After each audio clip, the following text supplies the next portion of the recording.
why are you having so much trouble having a relationship with your mom when you know that all this was crap? Because it was sustained. So it took 39 years to uncover. So in those 39 years, I viewed my mom through a false narrative. I viewed my mom as someone that was danger to me. You're listening to the Nacho Kids Podcast, where we discuss all things step family related. Real stories, real people, real help. Your hosts are the creators of the Nacho Kids Method and the Nacho Kids Academy Step Family Coaching Team, Lori and David Sims.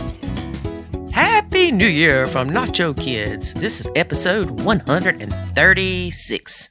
Woo! Party in the house. Let's get 2022 on the way. On the way, folks. On the way. All right. The winner of the Linda Dunham Nacho Kids Academy Scholarship. What? That sounds so weird. We're not. I know. Yeah, I know. We got somebody else who's donated some scholarships. Thank you, Linda. You're awesome. Linda is awesome. Linda is awesome. We're going to write a song. Listen, Linda, listen. Listen, I love that listen, kid. Linda. Listen. He's probably 20 years old now, but anyway. Doesn't he say, Linda, honey? Yeah, honey, Linda, listen. Yeah, it's an awesome video. So our winner of the Linda Dunham Nacho Kids Academy Scholarship is Kiana P. All right, Kiana. Kiana. I like that name. I hope that's really your name. All right, Kiana, check your email for an email from us, and we will get you started in the Nacho Kids Academy. And Linda, thank you again for donating scholarships for step families in the Nacho Kids Academy. That's right. You have done your part. Our guest today is Lisa Goodpaster. That's interesting. I've never heard that last name. Mm-hmm. I wonder if there's a Lisa Badpaster out there. I don't know. We do need to add a disclaimer to this episode. There is some adult language, mention of molestation, and just some downright crazy stuff that the stepmom did. So a normal Netflix night. Yeah. Lisa experienced parental alienation as a child. As a victim of parental alienation, she is still trying to repair her relationship with her mother. She has a stepson, 29, a stepson, 22, a stepdaughter, 31, and a bio son, 28. She is currently going through a divorce. They were married for 20 years. She works for the Stephood project and just finished a book. So she's currently in a step family that's dissolving after 20 years? Yes. Wow. Mm-hmm. And we discuss why. Yeah, because if you were in a step family back in the day, there were no resources available, to my knowledge, that long ago. Mm-hmm. It was almost taboo to even talk about being in a step family. Nobody understood anything about it. As much as we still don't have a ton of resources today, we still have a lot compared to what we used to have. Mm-hmm. So, man. I did read the first chapter of her book, which she offers for free. And I will tell you that I couldn't read it all at one time because it is so traumatic, for lack of a better word. Wow. And it's really bad. It's bad what she experienced. And that's only in chapter 1. Goodness. I told her I was scared to read the rest of the book. Maybe she starts off bad and then, ends it good. Well, it ends good because she is trying to help families that deal with parental alienation. Mm-hmm. Kind of like the lady that, Dorsey Pruder, that does a lot with alienated families because she was alienated. Right. Yeah. The people that live through some type of traumatic event and then come out to support others that have gone through it or create resources to help other people, there's just a different type of person that does that. And the ability for them to help is very different. I know we created the Nacho Kids because of that, but you think of people that have lost loved ones to something, kidnapping or cancer or whatever, and they start becoming advocates for certain things. It's great to see that people use their pain to help others. Right. And that's what she's doing. So we thank her for sharing her story with us. And I will put a link in the show notes where you can get the first chapter of her book for free. And also, once her book is released, I will put a link for that. It's supposed to release this month. Cool. Mm-hmm. That's interesting. So she's releasing the first chapter for free, and the book's not even published yet. Mm-hmm. It's kind of like a trailer. It's a trailer for the book. Yeah. There you go. Cool. I like it. I don't want to get into too many details about this interview because I don't want to give too much away, but Lisa has been through a lot and she continues to heal from the trauma that she experienced from her stepmother alienating her from her mom. So let's get to listening. All right. But first, here's a word about the Nacho Kids Academy. There is a way to save your sanity and your relationship, and it's called the Nacho Kids Academy. In the Nacho Kids Academy, you will learn the skills and knowledge to properly nacho, techniques to handle step-family challenges, ways to improve your communication, and much, much more. Visit NachoKidsAcademy.com and sign up today to join other step-parents who are seeing the life-changing benefits of nachoing. Again, that's NachoKidsAcademy.com. Today we have Lisa Goodpaster. Hey, Lisa, how are you? I'm good. Thanks. Nice to be here.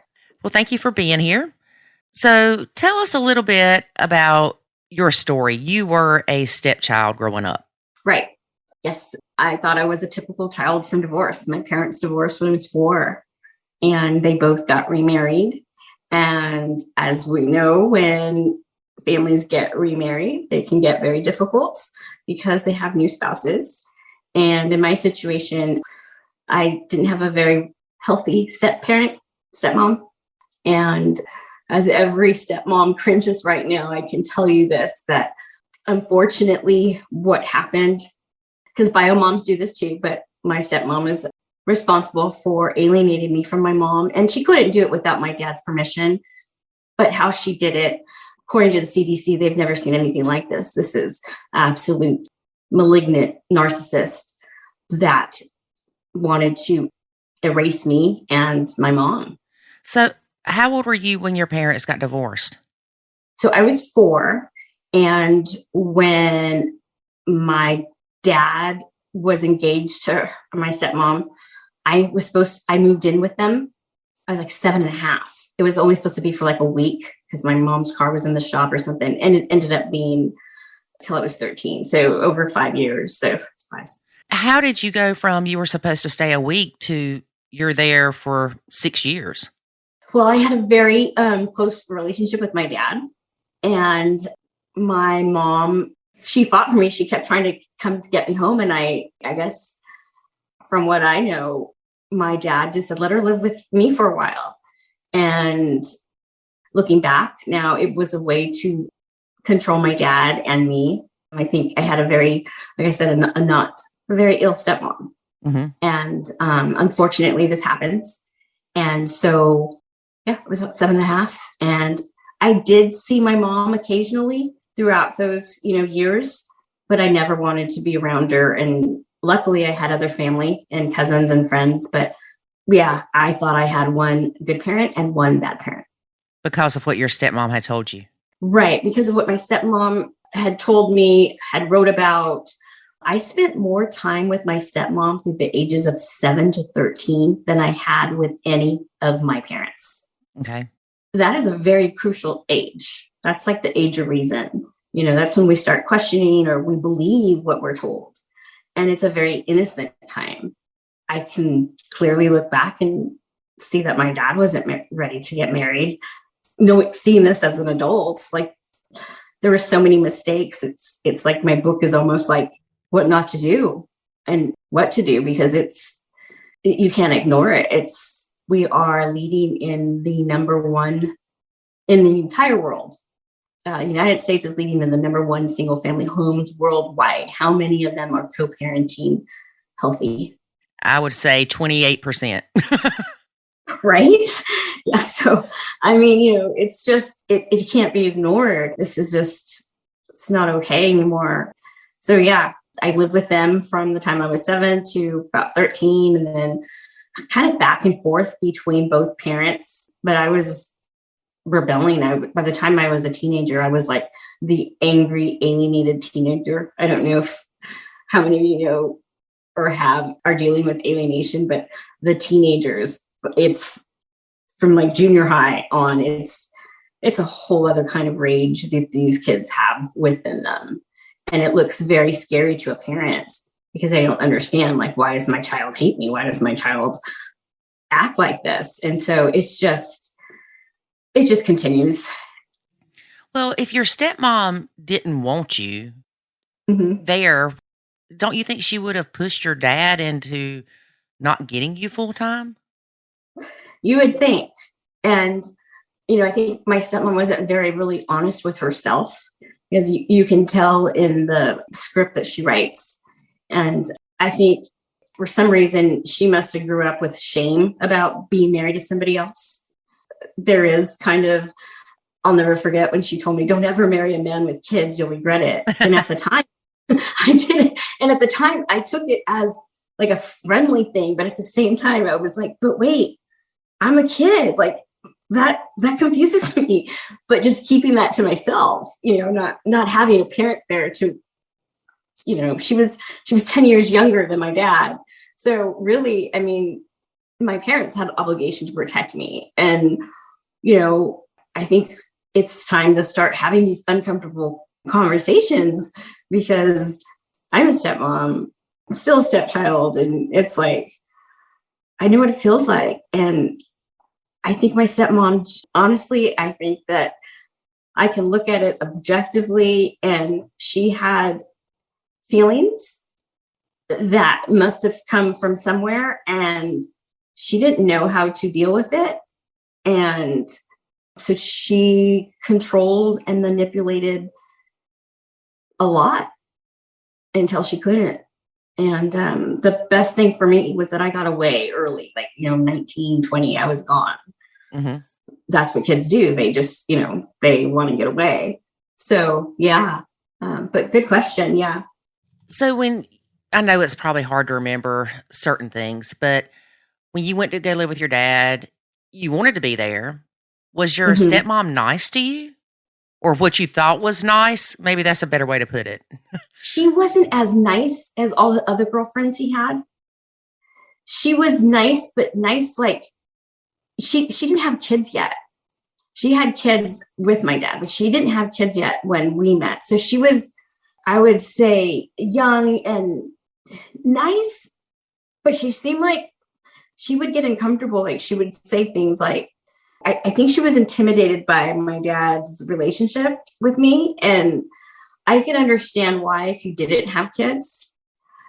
My dad was very, very loving, very close with me. And I think that, you know, sometimes it's the bio mom again, but it's exactly what happens with the bio mom, except the bio mom goes after the dad. This alienator happened to be the stepmom. Mm-hmm. So it's the same thing. It's the same sort of just hate and bash and just unnecessary things that being unhealthy will have you do. And so when you grow up around it, it's, I just thought it was normal. Mm-hmm. You know, back then, I mean, I'm a Gen Xer. Back then, they didn't care about us. They were like, you guys are latchkey kids. You're doomed. Right. So just add that on top of the divorce. It's like, wait a minute. Help. How do I navigate this? So yeah, it sucked. It's kind of like a little bit Cinderella backwards, except there's no prince now. There's just my new baby's the book, and just it's a really interesting time to be alive. I can tell you that. So at what age do you think you realized that, I'm assuming your dad also helped, like you said, your stepmom couldn't alienate you from your mom unless he allowed it. Right. But what age did you realize, wait a minute, something's not right? They're keeping me from my mom, or they're trying to change the way I feel about my mom. Great question. So here's the funny thing. I never thought that. I thought that I was with the good parents. I didn't want to be with my mom. And when you don't see your kid on a consistent basis, or from what I understand, like I was told that my mom was partying and, she was doing all these bad things. So I just assumed that they were true. So why would I question that? Because you're around another person that's married to your dad. And she made me think that my dad was the only one who cared and loved me. Mm-hmm. So I automatically protected my dad and learned, I believed what I was told was that my mom never wanted me and, all kinds of ugly stuff, but which would make any kid, because at that age, our brains are still forming. And when I mean forming, so our subconscious, so everything that goes into our subconscious, those are the things that stick. Mm-hmm. So when we know that negative experiences, we will remember negative experiences because that's what the brain does out of survival. Yes. So when you're 7, 8, 9, 10, 11, 12, all those things that you've been told, they stick mm-hmm. because why wouldn't they? So it's like you're brainwashed. It's like, I call it hijacking. That's what happens. And that's what's so hard is about fixing this and understanding, because to get a child to reunify, that's tough to do. Mm-hmm. That's why it's like, there was no way they would have had to, like my dad would have had to have, both my parents would have had to like save me somehow. And that's the problem is when you have two parents that are high conflict divorce, they don't co-parent, your kid's in peril. And it's parent's responsibility to make sure that your child is being loved and nurtured.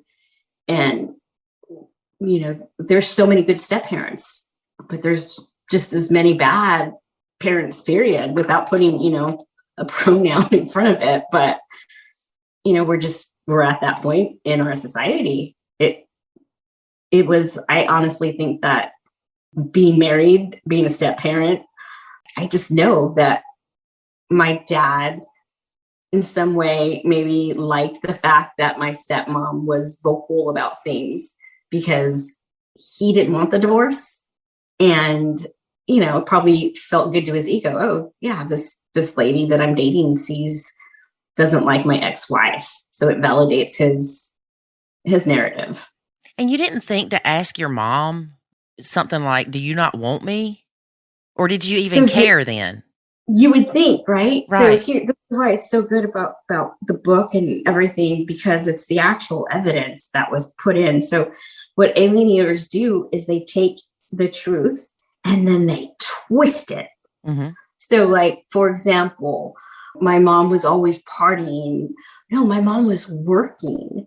So, my mom, like in the book, the story, my mom's name is Eva. Mm-hmm. In the book, it's Eve. Mm-hmm. So she takes things that are, my mom is a small woman. Lisa's mom is a small woman. She takes all these little facts and then uses it and then twists it. So I believe that, she takes it all the way from when my mom is actually, she's pregnant and like, my mom never wanted me. And like, I would kick my mom and break her ribs. It's evil.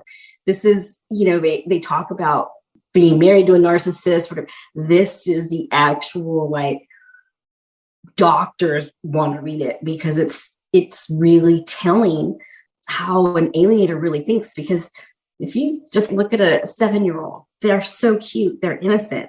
Imagine being an adult, but not seeing that, but seeing evil and hate and a demon. That's a malignant narc. That is a malignant narcissist. That is a sociopath. And it sucks. I really thought there were times when I knew I didn't like her, but I felt like I can't tell anyone my dad's the only one that loves me, because that's how it played out in my life. Mm-hmm. But once you get the evidence and once the good thing was that I got away and I have a son. I raised him, was married. I had a pretty good adulthood because I didn't want to repeat what I couldn't explain to my parents. I just thought they were just bad parents. Yeah. So for our listeners, let's backtrack a minute.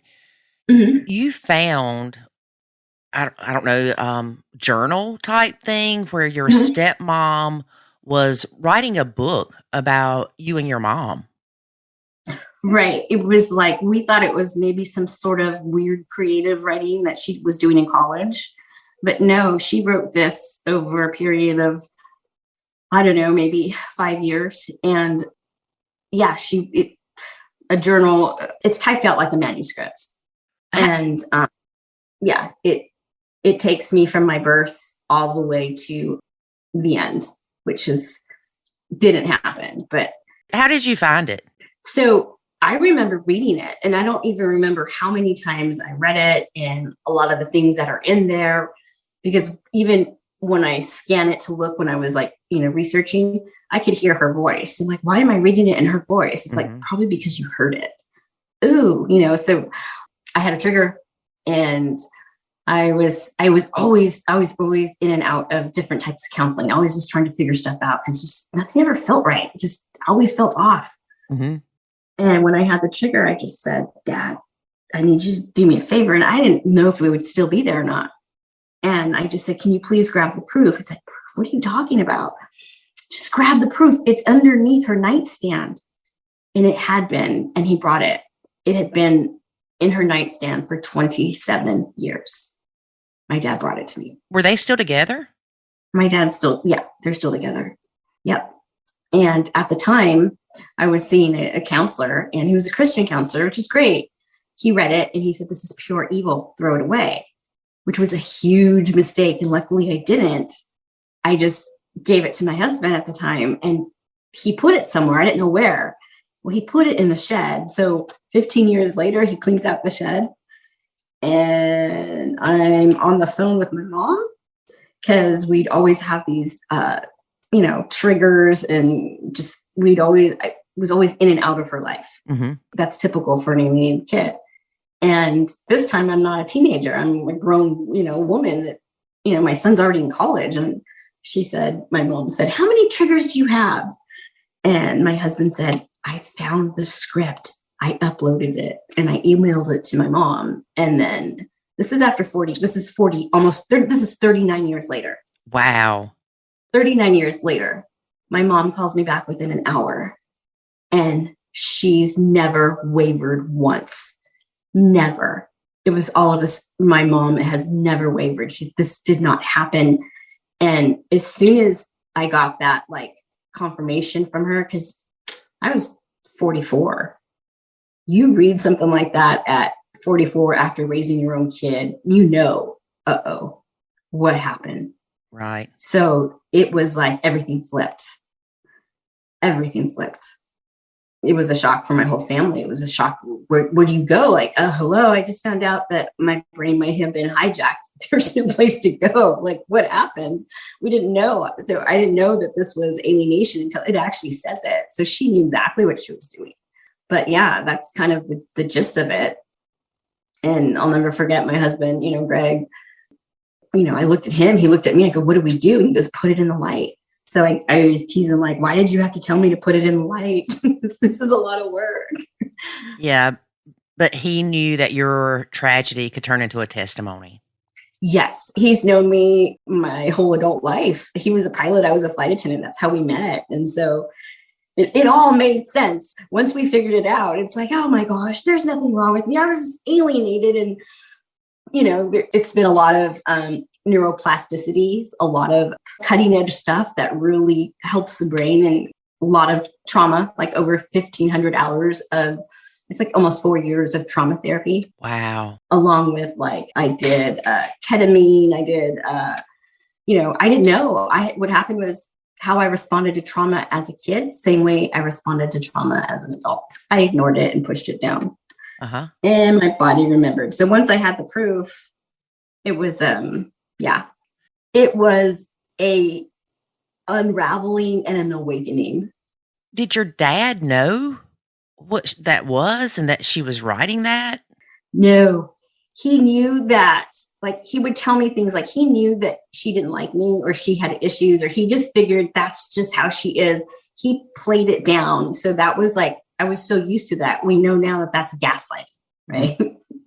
So he would tell me in the car, him taking me into and from school and all those things, that was our alone time. But that was his time where he would talk to me. So he was the person that needed to be in therapy, but they would talk to the kid. Mm-hmm. So yeah, he would tell me things she's just jealous of you. When you're 7, 8, 9, 10, what does a kid do with that? What does it mean to be jealous? Why? So it was really, so he just dismissed it as like, oh, that's just how women are. This is a little different. Yeah.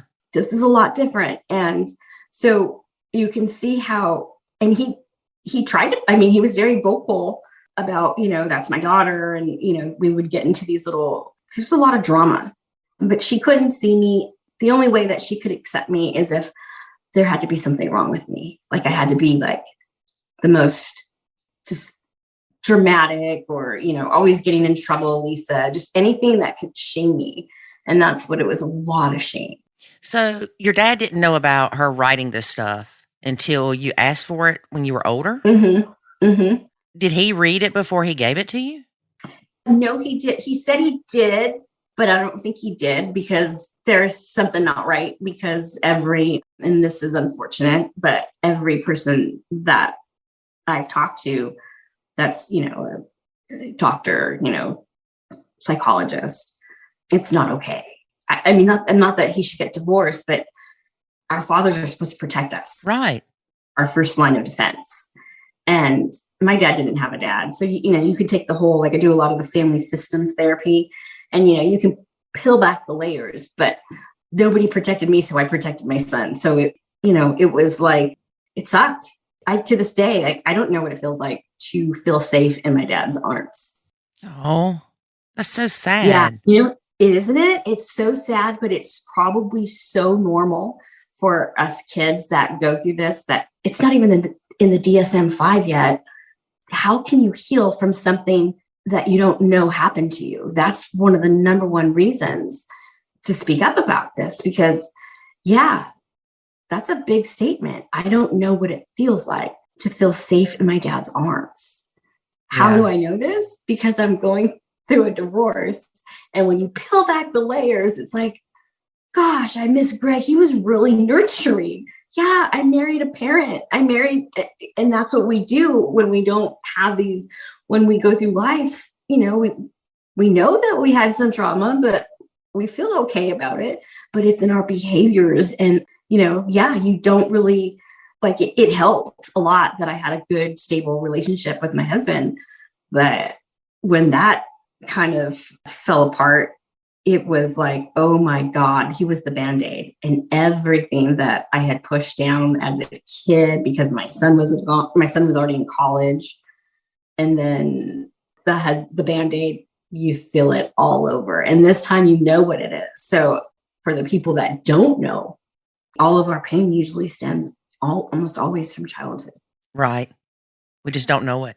Right. And so mine came with the manual. So now I'm like, all right, whoever gets me next is going to be lucky, because at least it comes with a manual. I have to, I'm always laughing because it's like, sometimes I just see the funny in it. Like, oh you have to, or you'll go crazy. Yeah. Yes. Yeah, definitely. So you got married and had your son, and you and your husband at that time split up, and you remarried a guy that had kids. Yes. And you are currently going through a divorce with him. Okay. Got it. Yeah. And that was unfortunate. I joked with him. I'm like, Greg, you know what? Your takeoff was great, but your landing was really, I don't know if I can cuss, but it was bad. So pilots, they all do it, but it was just something that there was no way to reconcile that. And we didn't have kids together, but he helped me raise my son. And he was such a good stepdad in the sense that he was the calm one. He didn't get to raise his kids because they were alienated, but we did see them a lot. But because we didn't know.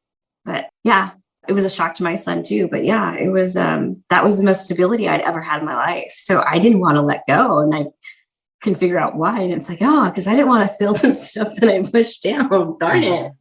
So And y'all were married 20 years? Over 21 years. Wow. When you said all pilots do it, did he cheat? Yeah. I don't want to say all pilots, because there might be some pilot wives watching, and I want to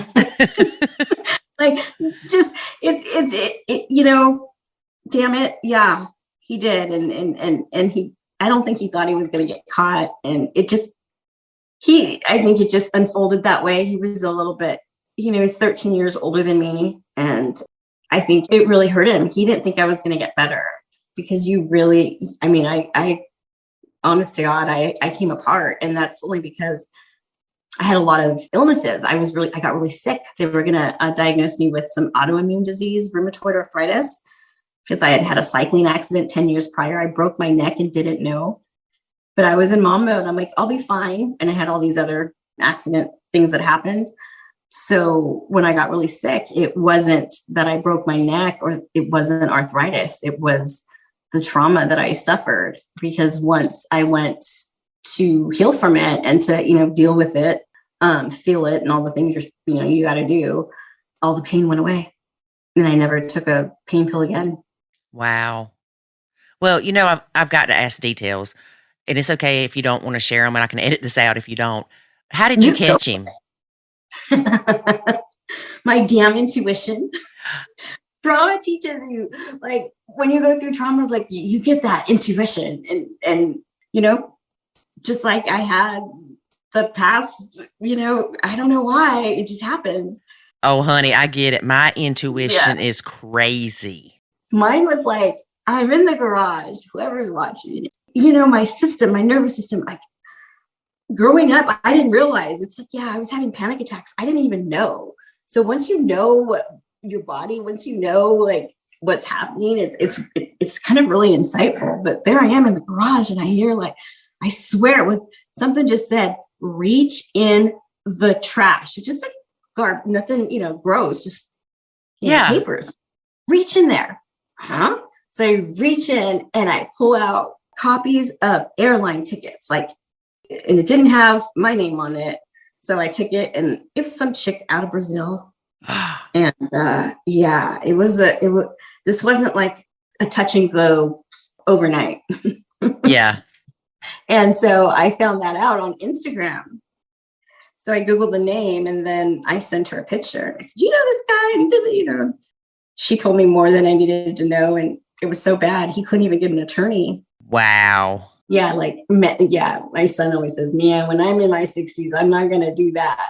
Because who wants to get a divorce? I mean, pilots, think about it, right? In California, it's like over 20 years. It's lifetime. Yeah.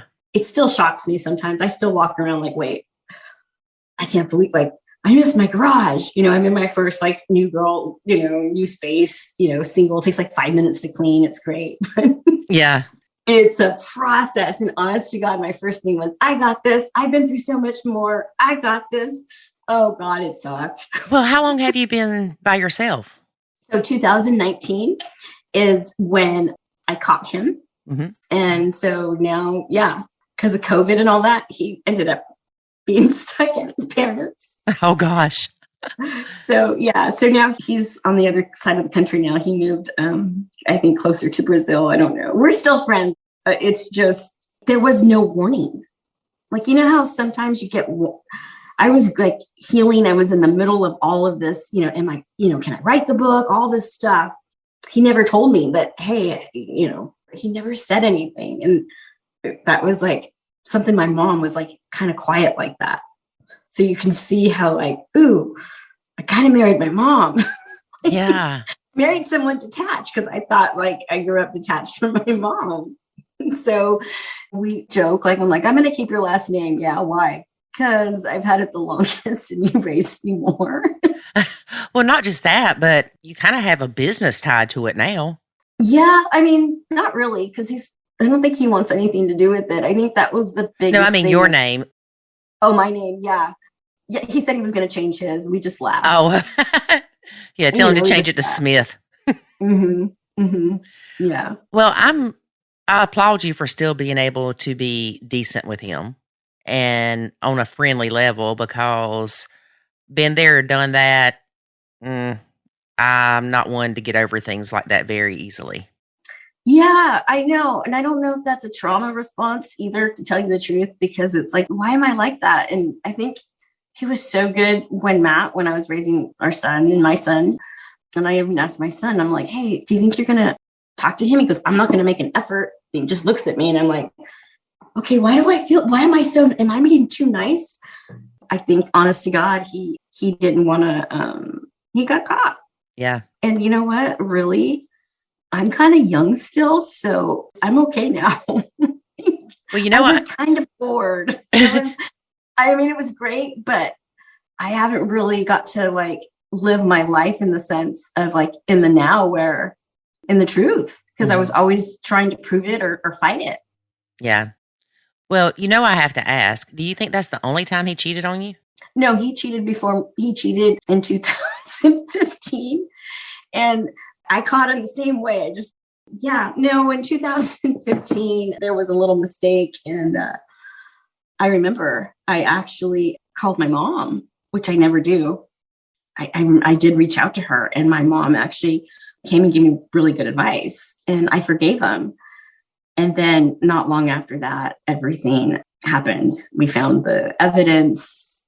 It was a lot, but those are the only two that I'm aware of. But, you would think that you marry someone older that they get over that. And there's no rhyme or reason. It's just,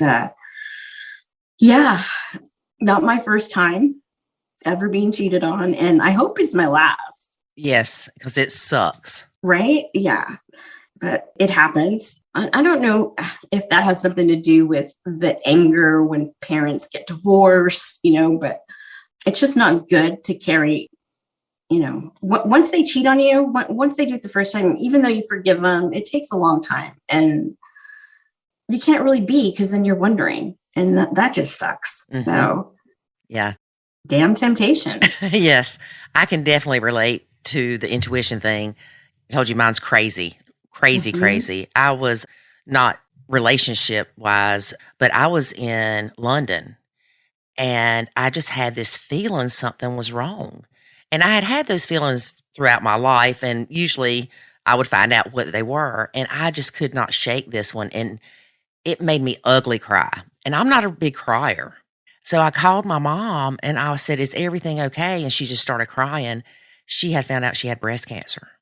Yeah, I know. Because it's like, that's exactly how I went to reach in, like just do it. Yep. And I probably kind of knew before, but I really didn't know. I'm like, gosh, can I take this and stupid Instagram and there? and it was like, yeah. But I handled it well. I even saved the whole like conversation because I was just like, just taking the high road. Yeah. Just kind of like, wow, you must have really stalked me. Well, good luck. He's going to fall asleep really soon. He's not going to talk a whole lot. So the first time he cheated on you, did you knew about it when it happened? Yeah. So how did you stay through that and not the second time? So I was like feeling all kinds of like, just like how you were feeling, like you just explained it. You were like, something's not right. You feel it in your body. That's your that's your fight or flight. That's everything. Like something's not right. And so you start to try to figure things out. You start snooping around. And I remember for 2 months, I kept saying, why does it feel like I'm married? And I would say my ex-husband's name. And I'm like, because Greg and I were really close. And I'm like, maybe he saw too much. I don't know. I would just say like, Greg, honest to God, I swear, are you doing anything? No, Lise. Why? I just feel like I'm married to, and he like, you're gaslighting me, right? Like, how would I know? I've been gaslighted for so long. I'm like, wait, okay. Then I just like finally just took the courage and just went to the computer and just boom, and then saw something, and then actually called the airline. And because I saw that she was a flight attendant. She looked like a very different version of me, meaning like a cartoonish version, not being mean, just being real. Right. And I know that she was a troublemaker. She was going to try to get him in trouble. And pilots they can't take drugs. They, some of them drink. Maybe this is one of the ways that they cope. I'm just saying, I called the airline and they're flying. They're in flight. You're only supposed to call for an emergency. And in my brain and my heart, it was an emergency. Yes. And being a former flight attendant, and they're like, you know what, ma'am, there's actually an emergency happening right now, but he's going to get the message. And it was awful because he was the Band-Aid I didn't want to fill. So the good thing is that my mom gave me good advice, because staying in another 5 years, that made a big difference in after cheating on me again. So what advice did your mom give you? To stay with him, to forgive him, and to stay with him. Like, this wasn't like him. Like everybody would say, he was like such a good husband from the outside. And he really was. I thought he was. And I think what happened is that I think I became very codependent once I got sick, once I had that accident, the cycling accident. And see, we don't know about that either. You got to tell us about that. Yeah. When I was 35 or so, I was cycling. I wanted a hobby. I never thought I'd wear those cycling shorts, and I loved it.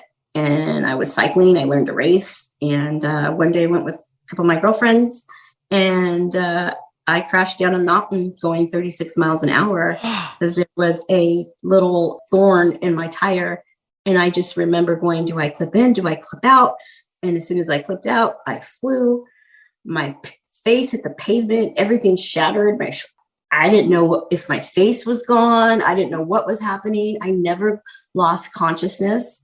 As soon as I got to the hospital, I was like, I gotta go. My son's at home. He's playing video games. Like, I was in mom mode. It's like, Lisa, like, relax. Yeah, it was really bad. I had to have surgery. I had all kinds of, you can't tell now. I mean, there's some scars, but yeah, that's where I broke my neck, and they didn't know. They took x-rays, but they didn't catch it. So 10 years later, when I got really sick, my husband was the one that said, check her neck. They did an MRI and x-ray, and sure enough, it looked like my neck had been broken twice. And they said, Lisa, don't move. You're going to have major neck surgery. So just like hold off until, see what's happening. Because I had so much pain. And then a neurologist saw me. He's like, the pain you're explaining is not coming from your neck. Like, where the hell is it coming from then? Because I feel sick. He's like, you feel sick? I go, I feel like throwing up. And he's like, yeah, that wouldn't be coming from the neck. That's some other part of the system. So I had to go through all this kind of training about the brain and body. And sure enough, I went to a place called the Hoffman process, and it's a 7-day intensive. It's like going to therapy for 10 years in 7 days. Wow. Yeah. And 2 weeks later, after the Hoffman, I didn't need to take a pain pill ever again. It was all from the trauma from childhood. Well, I disagree with a pain in your neck can make you sick, because I have neck pain too, and it will make you nauseous. Right.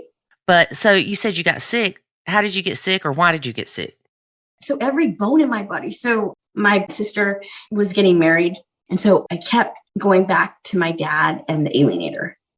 So I kept getting triggered, didn't know, because I just figured this is just the same shit I've learned my whole life. This is just what I have to deal with. This family's this way. This family's this way. And really, my hands started to go numb. Every joint in my body hurt. My hands, my elbows. We couldn't figure out what was wrong. I thought I was just getting old. Like, maybe this is just old. Maybe this is just arthritis or something. Yeah. Maybe this is from the accident. Yeah. No, it was 100%. That was like within the same week, my husband found the script. So once we knew, like, oh shit, this isn't good, I took it to the psychologist, and not the one that told me to throw it away, a one that I'd been seeing. And she said, Lisa, I don't know if we can help you. And I'm like, what? What do you mean? What's wrong with me?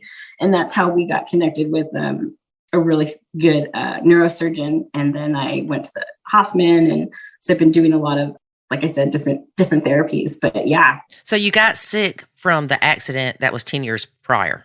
That's what I thought. Yeah. And actually what it was all suppressed emotions, trauma, things that I had never dealt with.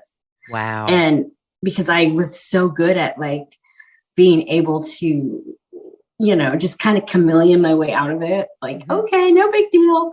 No, they make you actually feel it, because that's how you have to heal. But you're talking trauma for since I was like 7. It was a lot. Wow. Yeah. I know when we were going through our hardest part of our blend, I got really sick. They thought that I had pancreatic cancer because of my symptoms. I lost a lot of weight. If you saw me, you would have honestly thought I was a drug addict. My eyes were sunk in. I was wearing size 12 in kids' clothes. it was horrible. Now, granted, I had stress at work too, so that just didn't help anything. But that's why we tell people so much. It's so important to get help because stress will kill you. Oh, yeah, absolutely. Yeah. And with me, it was like when I read the script again at 44, it was like, ding, ding, ding. My body remembered. You remember. Yeah. I'm just glad that it would have been really difficult as a kid to have someone intervene. If you were to look at all the symptoms that they talk about when a kid goes through parental alienation or the symptoms of it, and you're still a kid, yeah, absolutely. You would think because of the disproportionate reactions and the anger, but it's anger and it's somebody, one of the parents or someone has violated your child. And that's why they're acting this way towards you. It's a hijack and it's sad and it's preventable. And there's a way out to heal. The sooner a person understands it and figures it out, the better.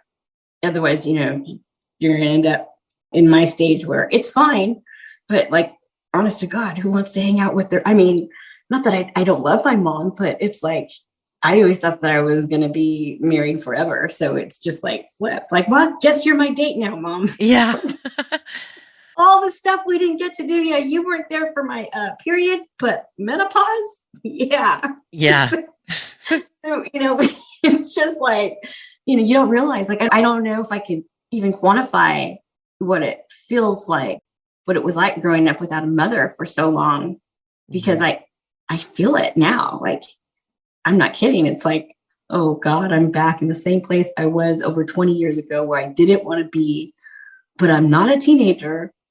But gosh, this is uncomfortable. So it's constantly, because that's what trauma does, is it out of survival, those pathways that are supposed to be, that connect the bond, they fry, they stop growing because it's not being nurtured.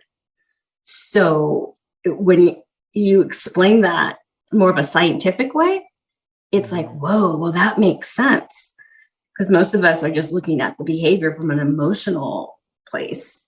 But when you take it apart and you can see, oh, wow, that's why I hope that the book and the project really help all families, but especially our blended and, our stepmoms or stepdads.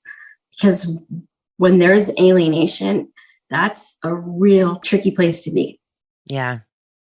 I'm going to be honest with you. I started reading chapter 1 and I felt sick for you.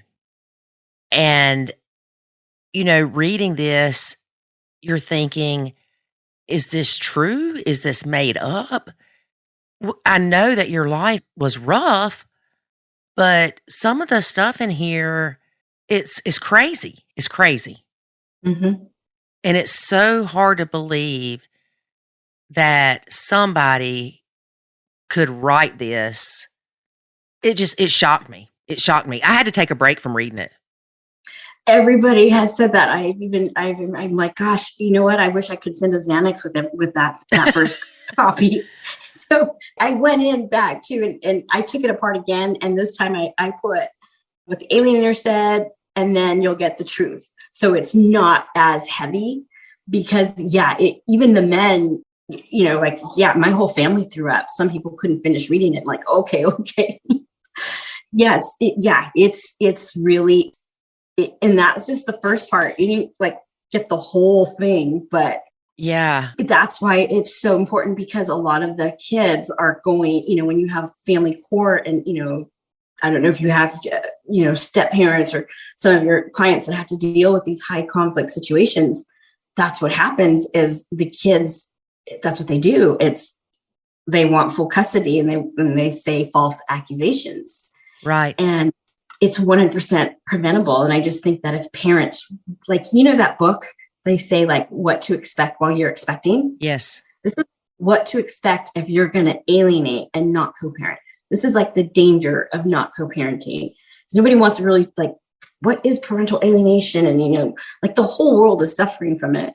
It's just the kids. I mean, honest to God, to be able to say, I know exactly what it feels like in your body And at almost every age, feeling that as an adult now, knowing what it is, thank God. If I didn't, I can understand why there's so much suicide, so much numbing, so much alcoholism. And people will say, well, we're surprised that didn't happen. I'm like, well, there's still time. Mm-hmm. But all fairness, no, I got the overthinking. I got the, it was a nightmare and then it wasn't. But it was, I think what was even harder was everything that happened at school and how hard it is. I never felt safe at either of my parents' home. Yeah. Is it true that the babysitter touched you inappropriately? No, that is false. But I was molested 3 times under my stepmom's care. And one of them was her father, and she actually warned me. By the time he tried, I was pushing him away and, it's in the book, but all of the 3 men that violated me were also killed. It was like divine intervention. All of this happened before I was 13. And so by the time I was 15, I think they were all dead. Wow. Mm-hmm. She warned me about it. Like, I don't like the way my father looks at you when he's drinking. You should stay away from him. Didn't tell my dad, puts that on me. By then, I went from straight fear where you pee in your pants to straight anger. Like, nobody's going to hurt me. And so you rebel, which is like, oh yeah, that sounds really cool. Well, yeah, it is. And then you get older and you're like, yeah, this rebelling doesn't work so well. Yeah. You'll rebel from like love. You'll rebel from like, mostly it was just my mom and dad, but it was never supposed to happen. Yeah. My ex and I do not co-parent. We parallel parent, which means that basically I do my thing, he does his. Yeah. And it's not from lack of effort on my part. Now, you got to realize that my son's 16. Like I said, his dad and I split up while I was pregnant. And the slightest thing, we cannot get along. Yeah. So, you're talking about the effects that us not being able to co-parent could have on my kid, but I can't change that. Right. So, very good. True. You can't change that. And you can only be like the best version of yourself, because your kids are going to grow up and see like both sides. They'll keep it to themselves. Like, okay, my dad's this or whatever, just kids. At least you're there and you're present and you're both parallel parenting. You don't have to be best friends to co-parent, or you can parallel parent. You can, especially kids just need stability. Well, and a lot of people think parallel parenting means you're on the same track, and it's not. Right. He wants nothing to do with anything. For instance, I was told not to email him unless it was a medical necessity. Oh, okay. And now my son, he knows there's tension because number one, it's obvious. Number two, he knows that we've been in the court system forever. And also his dad has never hidden his disdain for me. And of course, my son would come to me and ask me questions. And I was honest with him. I've always been honest with him, maybe to a fault sometimes. But I can't change who his dad is. And I can't improve that relationship at all. I mean, we're in year 16. Right. Almost 17. Right. So like, I didn't always get along with my son's father, even though, we knew each other from high school. So we had our moments, but we get along, really well now. Matt hangs out with him all the time.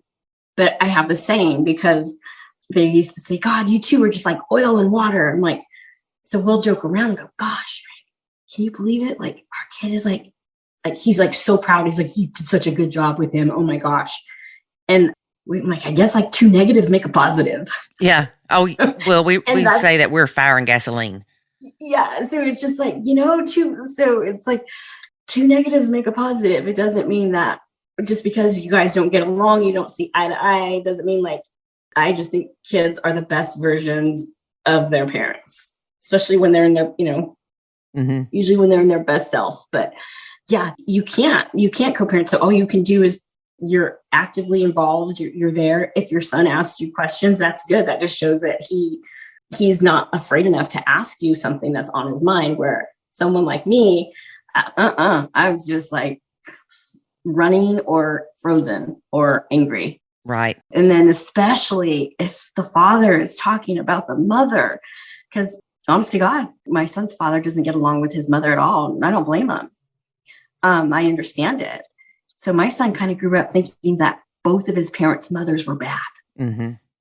And so I tend to have maybe I have too much compassion, but I can see how I could never hurt my son where he would want to think less of me. And I think some women raise their boys in a way that isn't so helpful for relationships, and they get angry, and it's not good to tell your kid, hey, I don't like your mom, or that. It's just like, kids know that.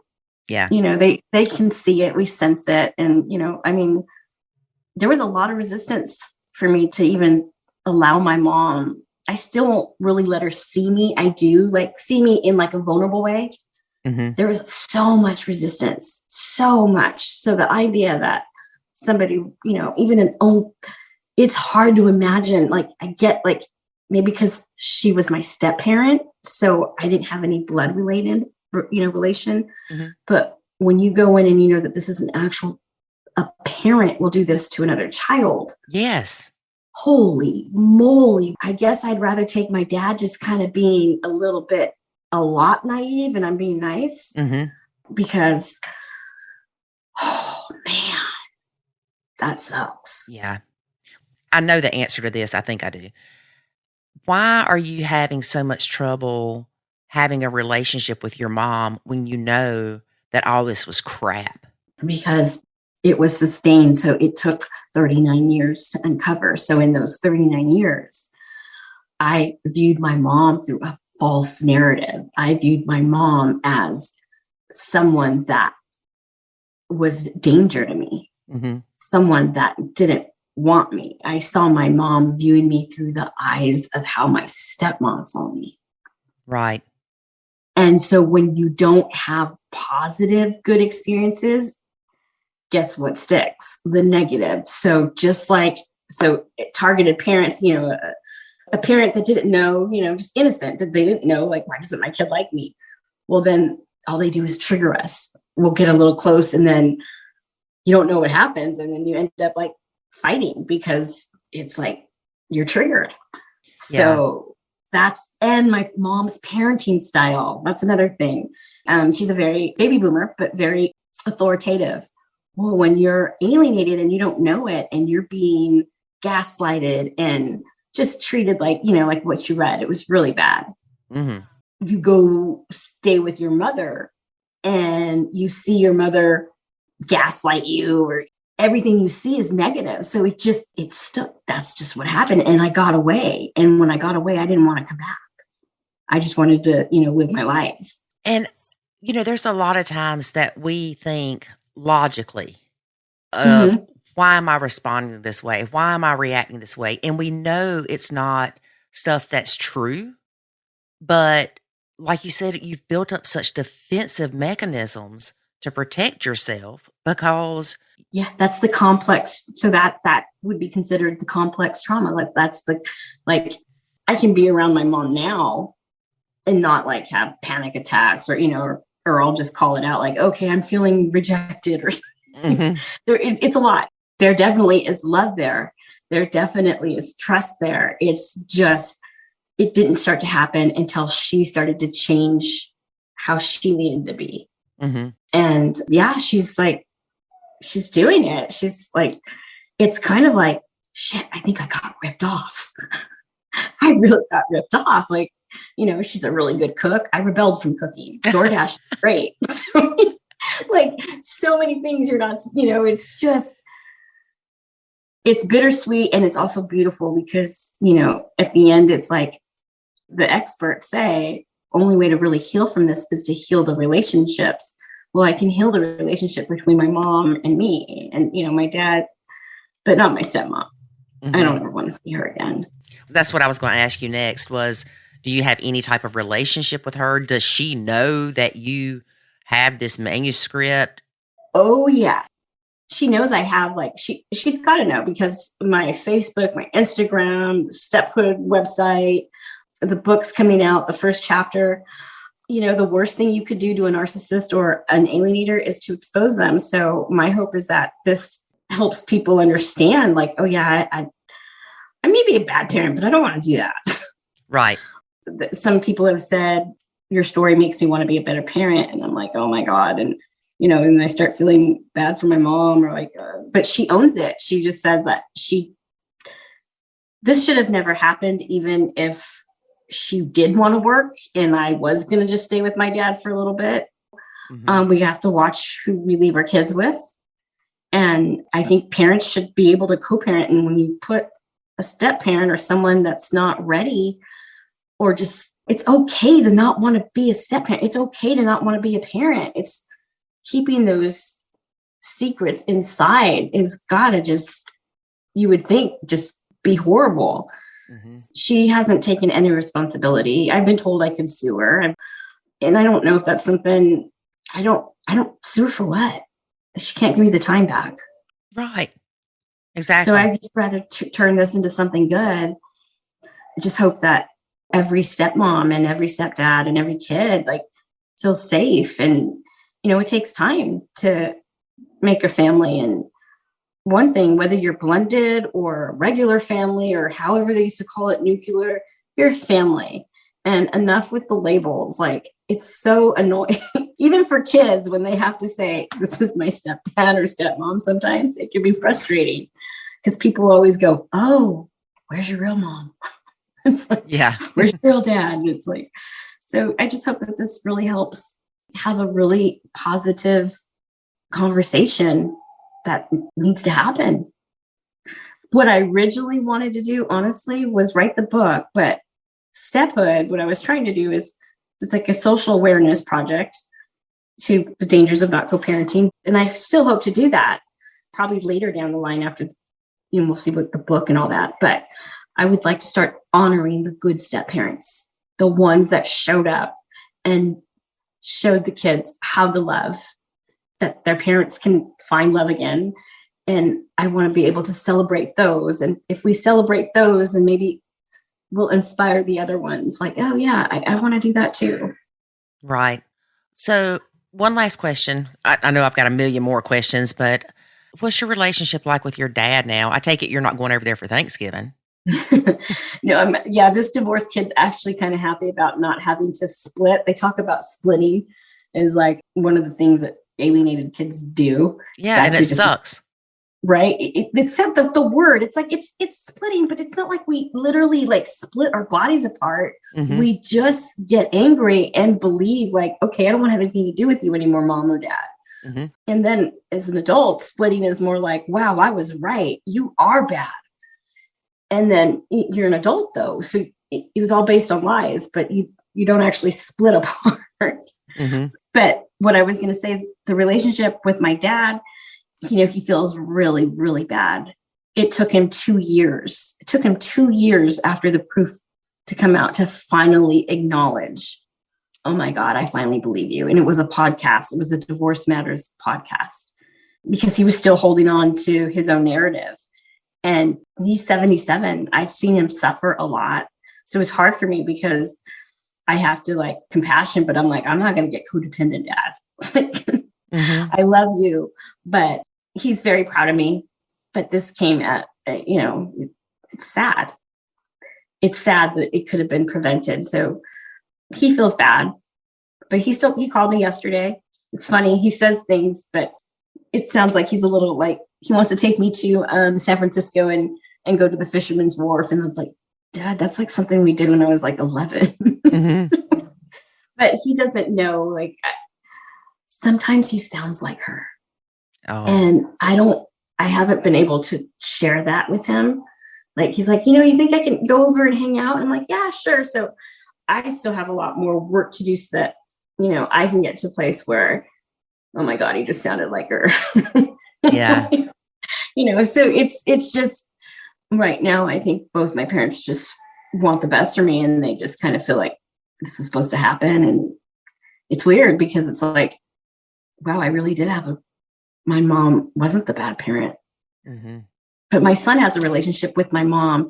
He hasn't had a relationship with my dad in like 4 or 5 years. My son won't talk to him. Yeah. So that's interesting. Yeah. But, we all handle it differently. Mm-hmm. And that's his mom. Like, he saw it too. Yeah. It's so hard. Mm-hmm. Yep. People have asked, like, do you think this could have happened to her? Like, maybe, could this have happened to her? Like, maybe she wrote, my dad tried to say, well, maybe she was just writing how she was feeling, it was a way to a release. And I'm like, Dad, you don't write about your own children being burned or crazy stuff. Yeah. And she writes about her own children. It's not well. So like, I don't know any different. So like, I survived it, but I knew exactly what I was feeling internally. And it was, that's why they need to start having awareness at schools. Like, are you secretly mad at your parents? Right. Do you not get along with your stepmom or your stepdad or your parent? They need to go in deeper. Like my ACE score is a 9, an 8 or not an 8. I'm going to say it's a solid 8. It's not always like what you read. Yeah. Yeah. I'm telling you, I was like, holy moly. Right. So we definitely want to tell people about your book, and we want them to get the book, but we want to preface that by saying that the first chapter is kind of rough, kind of tough. It was tough for me to read. It really was. Yeah. Yeah. I get that a lot. And I think that's why it's important, especially I think even like the psychologists have said it should be used to help educate the judges and lawyers and everyone in the field that's working with kids to understand, because a lot of people, they don't understand. And it's like, I understand it. And, it's completely preventable, and it's in every part of the world. Yeah. Every court in every part of the world. Yes, it is. And, we deal with people from all over the world, and parental alienation is real. It is horrible for the parents. It is horrible for the kids. And something needs to change. And I talk about this a lot in our podcast, that the family court system sucks. Yep. It needs to be revamped. It needs to Definitely. not be the good old boy system where there's political involvement, or I'll scratch your back, you scratch mine. It needs to be where a judge that doesn't know you other than what your paper says or your attorney says makes a decision about your kid's life in 15 minutes based off their own personal life. Absolutely. That's why it's so important. So important. And these are our kids. This is our future. It's not okay walking around feeling like on the inside, like there's something wrong. Like, what's wrong with me? Mm-hmm. That was my nervous system. I didn't know. Yeah. Yeah. So absolutely. It's a $60 billion industry. Mm-hmm. They make money off of child support. So and that's the thing, is only families that have gone through it. So like half of the world knows it's getting the other half. I mean, look what happened to Britney Spears. That's family court. Yeah. So yeah, a lot of shifting happening around, which is good. Yeah. We need to shift things up. A lady that I know, we were talking about the family court system the other day, and she mentioned a movie or documentary, Divorce Court. Uh-huh. I've never watched it, but I plan on watching it. And she said, it's talking about everything that we're talking about. Ooh, I want to find that one. Yeah. So I'm going to have to watch it and let everybody know my input on it. But yes, something's got to give. The family court system is, and it's not just the family court system, it's the criminal court system. It's the whole court system in general needs to be revamped to where things are more black and white. If you do this, this is what happens. They expect us to do this with kids. If you don't do your homework, your own restriction. Okay, if you don't follow the court order, you pay $2,000. The end. Right. It's, but then you go to a judge and you've got these court papers and say your ex is in contempt of court, and the new judge, because the old judge has retired, says, oh, well, I think that's BS. It didn't need to be in there anyway. What? I know. I was thinking too, like, some of these judges are so much older, and it's like they're not living in our now. Right. Like, they're living from, I I don't want to be mean or anything. It's just like, we could use some more middle-aged judges, or maybe just the ones they show on TV. But it's like, I get how when you're a passenger and you want to see that those pilots are older. Yeah. But at the same time, it's like, all right, life is not like it was when you were a kid, mister. And things are different. And until you, like, that's what cracks me up. It's like, man, you guys want to win an election? Let's talk to all the like step families and blended families and step families. You'll see what it's really like for us. And, I'm even to the point that I don't think that they should be lawyers that turn into judges. Right. Because they're shady.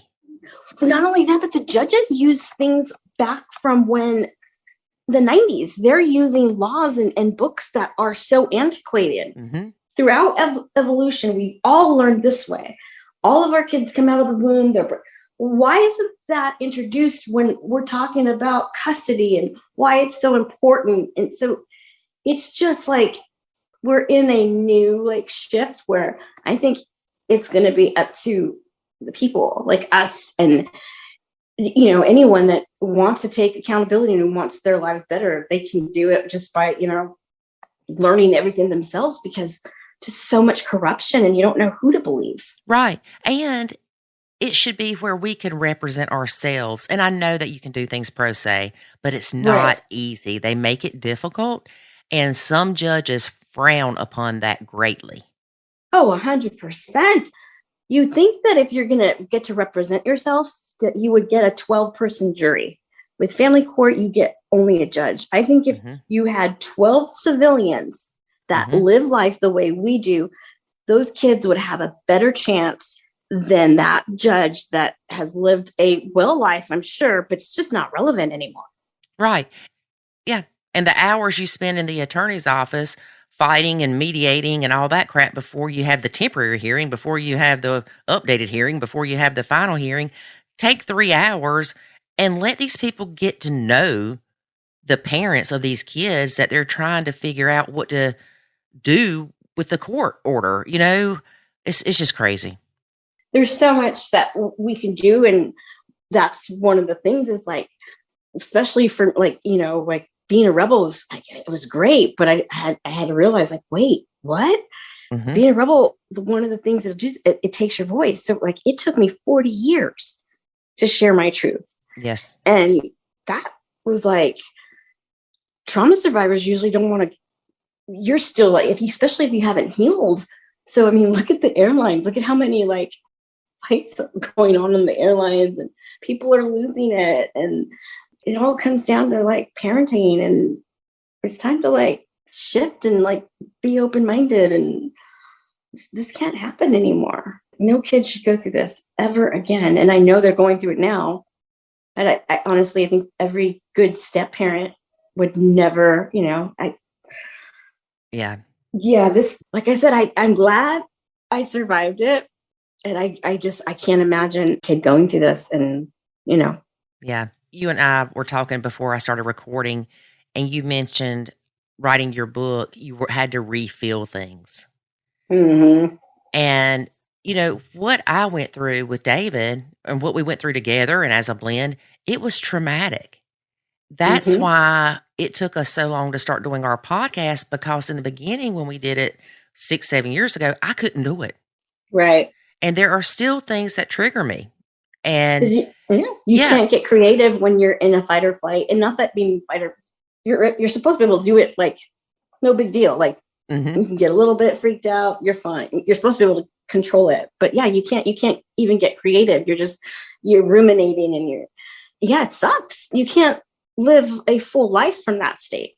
Yeah. I know that we are helping other people, and I know that your story is going to help other people too. Thank you. Without a shadow of a doubt. And I know that you do it for the same reasons we do, for that simple email that says, thank you. You helped me. Mm-hmm. And I get it. Like, I get it. I even get the like, oh, this would probably be like, I remember being a stepmom and thinking, okay, I'm not jealous, but I can see why someone would think this would be jealousy, but this isn't. But I was already a parent. Some of it too, they're just thoughts. nobody tells us like, oh yeah, you're going to have lots of thoughts. Don't pay attention to half of them. Yeah. It's, I don't know if you've ever heard of Dr. Daniel Amen, and because I speak about him a lot, he talks about automatic negative thinking. yeah. And he is wonderful.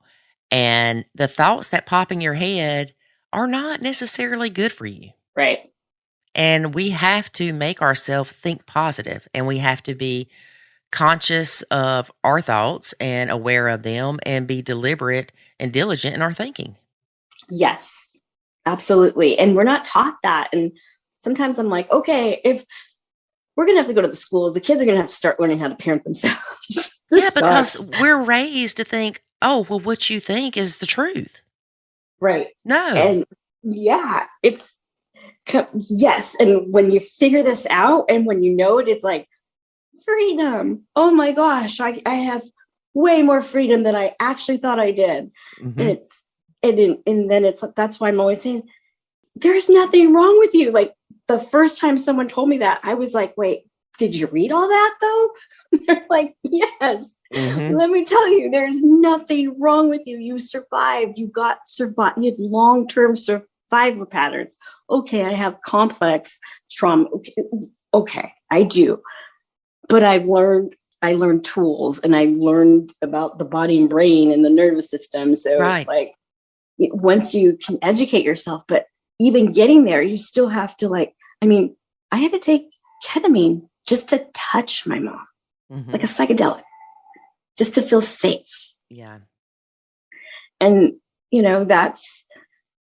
I was just like, well, healing can be fun. It's like, if I was ever going to take drugs, I knew I would take it under research for Stanford. I don't have to do that anymore. I can hug her for like a good solid 2 minutes. It feels great. But yeah, these are just things that are there that are available now. And people don't talk about it because if it's not in their business, why would they? Right. Exactly.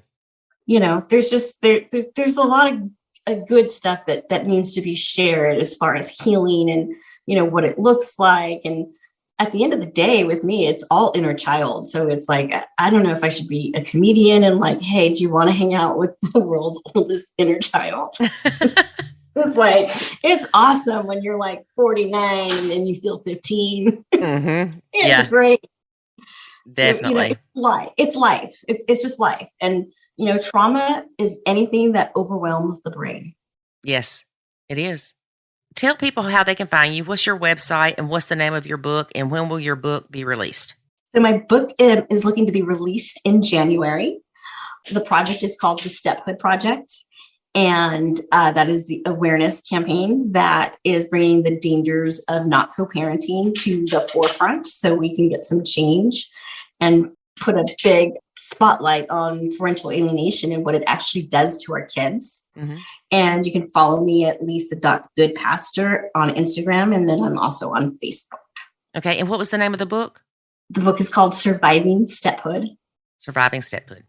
Well, thank you so much for being a guest. I really appreciate it. And you have shared some valuable information with us. Thank you. It was fun. And I look forward to talking to you again. Sounds great. Thank you. You're welcome. Bye-bye. Bye. David, of course, since we're working on a book, or I'm working on a book. That's a we. That's a we. I've started the framework. Oh, okay. I asked her how long it took her, and she said about 10 years. Yeah. But she said because she kept refilling things. Mm-hmm. And I get that, because when we started this podcast, we had to stop because it was too much of a trigger for me. I was refilling things like they had just happened, and I wasn't ready. Yeah. A lot of people don't know that we started the podcast 3 years earlier. And I think I can't remember if we published the episodes or didn't publish them, but we ended up pulling them down when we tried to launch. It was the wrong timing. Mm-hmm. So, yep. 3 additional years it took to finally get to that point where we could talk about it the way we do now. Right. So for those people who are going through things and they're like, yeah, but Lori and David, they make it look so easy. It was not easy getting to where we are. No, but I'm so thankful that we went through that so we can help others. Yep. Yeah, we can get you there faster than we got there. I can promise you that. Mm-hmm. You can learn from our mistakes, people. And there were many. And there were many. And I'm not kidding when I say this, but going through all this and creating the Nacho Kids method, it changed my life for the better in so many ways. Mm-hmm. Not just in our blend. You know, I often talk about how I nacho Walmart because it stresses me out. Yep. I nacho the cars that are behind me pushing on my butt, and I'm thinking, you about to eat the tail end of a Honda. And that's when I'm behind her. That's what I used to think pre-nacho.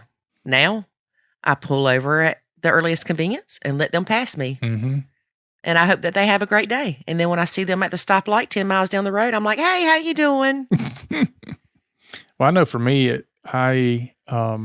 which I know that drives you crazy sometimes, but I very much stop before I say things a lot because sometimes I can be just in a grumpy mood and I have to be careful not to just snap at you or anybody else for that matter. But typically you and I are around each other a lot. And so there's times I have to just stop and pause and like, wait a minute, why do I feel grumpy?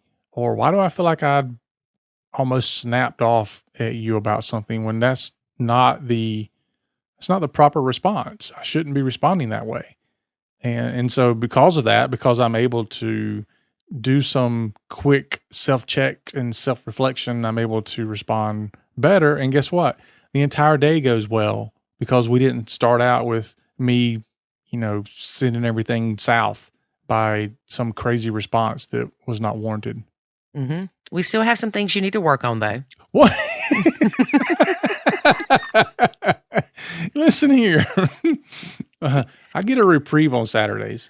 I'm going to start moving out on Friday and coming back on Sunday. She always tells me that Saturdays is my button pushing day. It is. It's like he's a grumpy little fella. And I don't get it. I think it's because you don't have to work on Saturdays, but you end up working on Saturdays. Is that why I'm grumpy? I don't know. Maybe I'm grumpy because I've had 5 days in a row of working. Well, then maybe you need to start taking off on Fridays. I like the way you think. Something's got to change. Look at here. I'm not mean. I'm just button pushing. Yeah, which makes you mean. No, it does not. Just because I look at the mess in your office and make comments about it doesn't make me mean. You know what? That's like going to one person's trash dump and saying, there's a bunch of trash here, and then going to the other person's trash dump and saying, this looks good. Go to your own office, buddy. Leave mine alone. Mine's clean. Oh, please. I'm going to take pictures. Well, come on. Take pictures. It ain't clean. It is clean. Maybe stepkid quality clean. I spent the whole weekend cleaning this one room because that's how bad it was. And it's still not clean. It is clean. Don't be pushing my buttons. It's not even Saturday. All right, folks, before David and I get into it. You come up here and look. How dare you? I was up there the other day. That was the other day. But you didn't come into my room. You went to the other room. I came into your room Saturday night for a podcast. I mean, a Q&A call. No. Sunday's when all the magic happened. Oh, okay. Well, you just keep the magic happening up there, baby. I will. All right, folks. Thanks for listening. And remember, life is good when you nacho. Thanks for listening to this episode of the Nacho Kids Podcast. Find us online at nachokids.com. Until next time, remember, life is good when you nacho.